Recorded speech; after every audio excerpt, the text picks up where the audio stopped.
তাহলে জিকিরের জগতে সবচেয়ে শ্রেষ্ঠ জিকিরের নাম সহিহ ইবনে হিব্বান, মুস্তাদরাকে হাকিম, দুইটা সহিহ হাদিসের গ্রন্থে হাদিসটা এসেছে।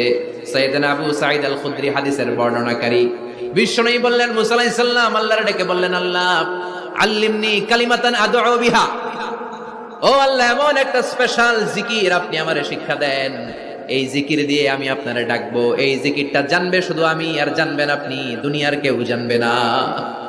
এমন একটা জিকির শিখান যে জিকিরটা কেউ জানে না, জানবে শুধু আমি আর জানবেন আপনি।